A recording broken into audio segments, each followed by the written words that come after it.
એક ગામમાં હું ગયો હતો, સૌરાષ્ટ્રનું ગામડું હતું. એ ગામનો રિવાજ મને બહુ ગમ્યો. આ બ્રહ્માજી ઉપરથી આપણે તારણ કાઢી શકીએ. એ ગામની અંદર દર વર્ષે જ્યારે 5 વર્ષ પૂરા થાય એટલે સરપંચની ચૂંટણી થાય. રંગે સંગે ચૂંટણી મનાવવાની. 2 પક્ષના માણસો ઉભા રહે સામસામા, ખૂબ સુંદર રીતે ચૂંટણીને મનાવે. કારણ કે બંને તો સરપંચ નથી બનવાના, 2માંથી 1 બનવાનો, 2માંથી 1 જીતવાનો. પણ ગામના વજનદાર 5 માણસો, ગામમાં મોભાદાર 5 માણસો એવું નક્કી કર્યું કે આપણા ગામમાં ચૂંટણી કરવાની. પણ જાઓ, ચૂંટણી પૂરી થાય એટલે જે જીતે એને, જે હારી ગયો છે એને ઘરે જવાનું, અને જે હારી ગયો છે તેને ગળે લગાડીને મળવાનું. ગામની અખંડિતતા. અને જે જીતે તેને કોઈ પણ પ્રકારનું જુલુસ નહીં કાઢવાનું. જે જીતે તેને ઢોલ નગારા નહીં વગાડવાના, ગુલાલ નહીં ઉડાડવાનું, ફટાકડા નહીં ફોડવાના. આવું ગામ તરફથી 5 વજનદાર માણસો નિયમ બનાવેલા. અને ગામ એટલું સુંદર સંગઠિત, કારણ કે એક ગામમાં રહેવાનું છે, એક કૂવાનું પાણી પીવાનું છે, એક રોડ ઉપર ચાલવાનું છે. શા માટે વિખવાદ? આવી રીતે જો આપણા ગામડાઓ સંગઠિત થઈ જશે તો આપણા રાજ્યને સંગઠિતતા વાર નહીં લાગે. રાજ્ય સંગઠિત થશે તો આપણો ભારત દેશ પણ સંગઠિત થશે. અને ભારત દેશ સંપૂર્ણ સંગઠિત બની જશે તો દુનિયાના કોઈ દેશની તાકાત નથી ભારત ઉપર કોઈ નજર પણ કરી શકે. સંઘે શક્તિ કલયુગે. કલયુગની અંદર મોટામાં મોટી શક્તિ છે સંગઠનમાં. આજે એટલું મોટું તમે આયોજન કર્યું છે, એટલો મોટો જગન આદર્યો છે. આ કે નાનો જગન ન કહેવાય, જગન એટલે યજ્ઞ. એટલો મોટો જ્ઞાન યજ્ઞ તમે આદર્યો છે. ક્યારે આદર્યો છે? તમારા આહિર યદુવંશી સમાજનું સંગઠન છે એટલે તમે પાર પાડી રહ્યા છો. જો આપણી પાસે આ સંગઠન ન હોય તો આપણે કેવી રીતે આ બધું પાર પાડીએ? કેવી રીતે આ બધું આપણે પાર પાડવું? કેટલું મોટું સંગઠન, કેટલું મોટું સંગઠન. રસોડામાં સેવા માટે પડાપડી થાય છે. એક ગામને સેવા સોંપી છે. એ બધા પાછા કે અમને બીજી દિવસે સેવા સોંપો, બીજી કોઈ સેવા હોય તમને સોંપો. આપણા સમાજના યુવાનો કથામાં સેવા કરતા પણ થાકતા નથી. એકવાર સેવા આપી તો બીજી અમને સેવા આપો, ત્રીજી અમને સેવા આપો, હજી અમને સેવા આપો. આજે હવારમાં દાના બાપુ ફોન કરીને શું કે ખબર? બાપુ બીજી કથાની તૈયારી રાખવાની છે તમારો. મેં કીધું એક તો પેલા પાર પાડીએ આપણે. કે એટલો મોટો જગન વારંવાર, એ તો ભાવ છે, એમનો આદર છે. અને પછી તો બ્રહ્માજીનું ખૂબ વર્ણન છે, પણ એ મારે તમારી સામે બ્રહ્માજીનું વર્ણન કરવું નથી. વિષ્ણુને કહે છે મારી પૂજા કરો, મારી પૂજા કરો. હવે નિર્ણય લેવાનો હતો તે પ્રમાણે વિષ્ણુ ભગવાને પૂજાની થાળી તૈયાર કરી અને આરતી ઉતારવા લાગ્યા બ્રહ્માજીની. ખોટા માણસની આરતી ઉતરે છે, ધર્મ અધર્મની આરતી ઉતારે છે. કોઈને ચિંતા ન થઈ કે રે બ્રહ્માજી તો જૂઠું બોલનારા છે, વિષ્ણુ ભગવાને તો સત્ય બોલ્યા છે, અને આ સત્ય અસત્યની આરતી ઉતારે, આવું કઈ રીતે ચાલી શકે? ત્યારે ધર્મને ચિંતા થઈ છે. રામચરિત માનસ જબ જબ હોય તુલસી જબ જબ હોય ધર્મ કી હાની. શ્રીમદ ભાગવત ગીતા યદા યદા. ધ્રુવભાઈ, એ ધ્રુવ, યદા યદા હિ ધર્મસ્ય. જે રામચરિત માનસમાં એ જ શ્રીમદ ભાગવત ગીતા. ભગવદ ગીતા એ જ રામચરિત માનસ. ચોપાઈમાં આ શ્લોકમાં યદા યદા હિ ધર્મસ્ય. ભગવાન ક્યારે પધારે? જ્યારે ધર્મ પુકાર કરે છે. ગ્લાનિર્ભવતિ ભારત.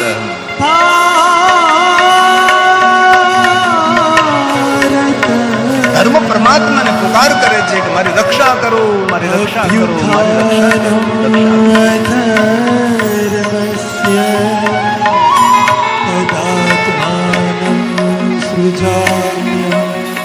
ત્રાણાય સાધૂનાં વિનાશાય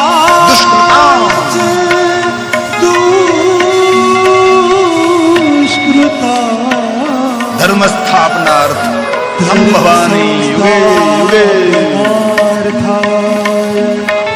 સંભવાની યુગે યુગે સંભવાની યુગે રામચરિત માનસ जब जब होई धर्म की हानि जब जब होई धर्म की हानि बाहरी असुर अधम अभिमानी बाहरी असुर अधम अभिमानी जब जब धर्म के अन बाढ़री असुर अधम अभिमान ધર્મ પરમાત્માને પ્રાર્થના કરે છે કે વિષ્ણુ સત્ય બોલ્યા છે, બ્રહ્માજી જૂઠું બોલ્યા છે, ભગવાન મારી રક્ષા કરો, પરમાત્મા મારી રક્ષા કરો. કારણ કે વિષ્ણુ સત્ય બોલાય, સત્ય એ ધર્મ છે, ધર્મ ન દૂસર સત્ય સમાન.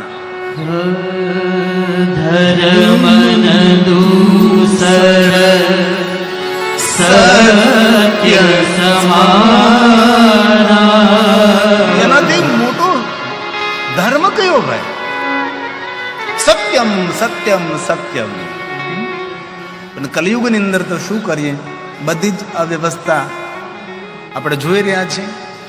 પણ તુલસી રામચરિત માનસમાં બહુ સુંદર કહે છે, धर्म न दूसरा सत्य समाना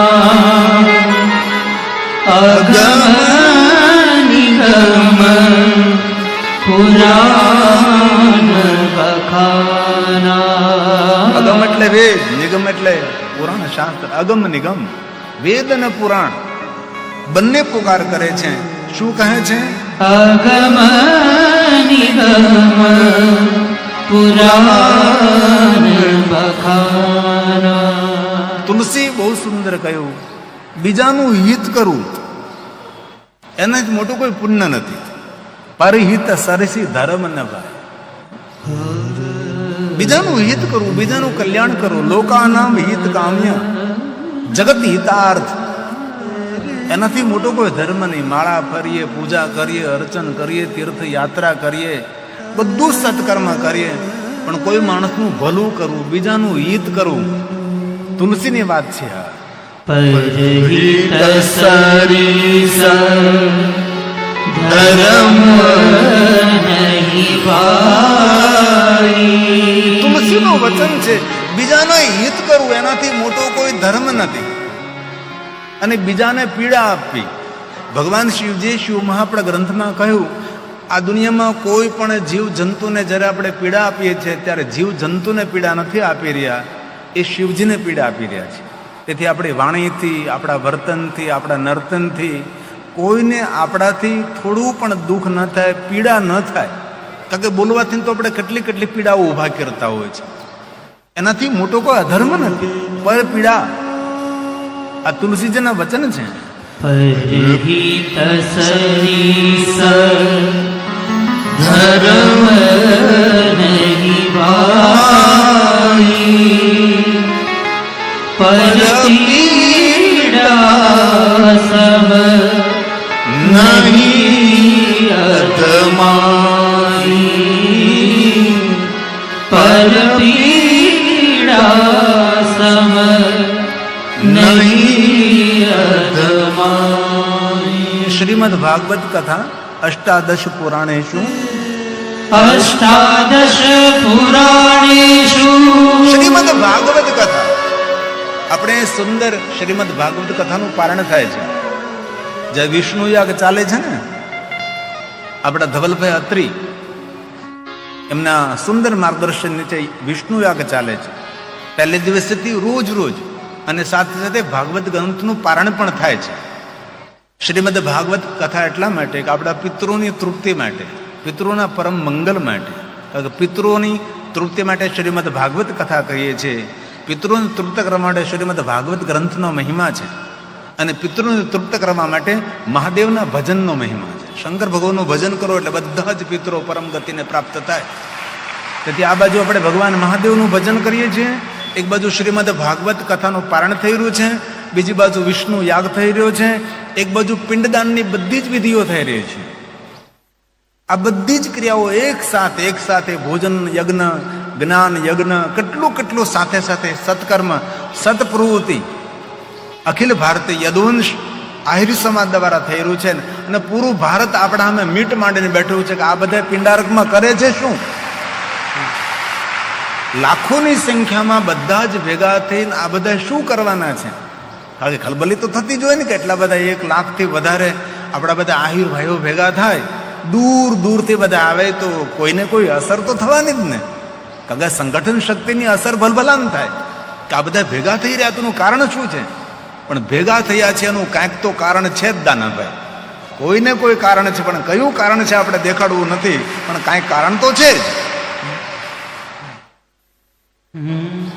તેથી શ્રીમદ ભાગવત ગ્રંથ અષ્ટાદશ પુરાણેષુ ભગવાન વ્યાસ કહે છે 18 પુરાણનો નિચોડ એક જ છે, બસ બીજાનું સારું કરવું, આપણાથી કોઈને પીડા નહીં આપવી. આખું શ્રીમદ ભાગવત કથા, ભાગવત કથા તો સહી, પણ 18 પુરાણ, આપણા બધા ધર્મ ગ્રંથો, આપણા બધા ધર્મશાસ્ત્રો, બસ આટલી વાતમાં બધું સમજી શકીએ એમ છીએ. આ મોટી કથાઓ એક શ્લોકમાં આવી ગઈ છે.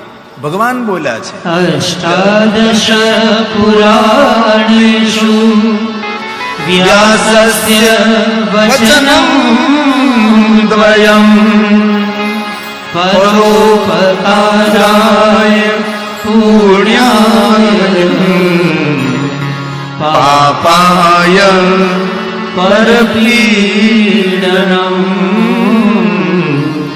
પાપાય પરપીડનમ.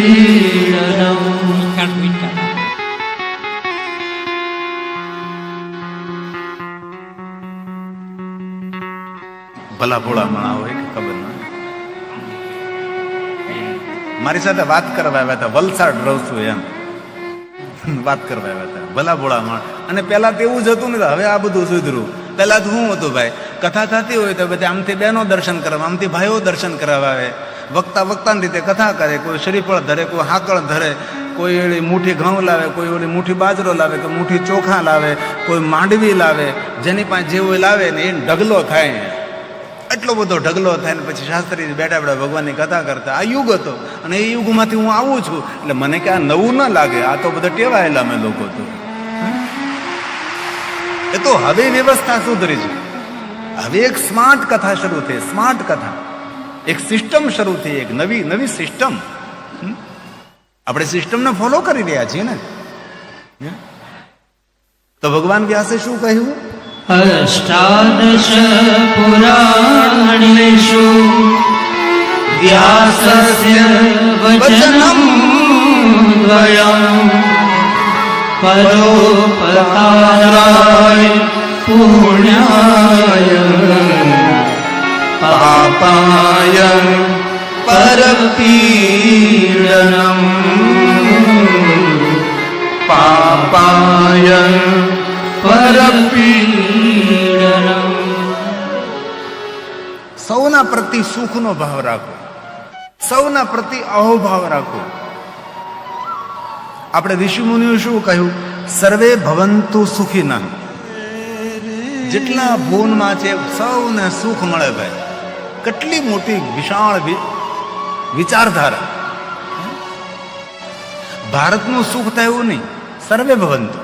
સર્વે ભવન્તુ સુખી. બીજાના સુખની ઈચ્છા રાખનારો માણસ સુખી થાય છે. સર્વે સંતુ નિરામય. બસ સૌને આરોગ્ય મળે, સૌને સુખ મળે. કેટલી સુંદર વાત છે. સર્વે ભદ્રાણિ પશ્યન્તુ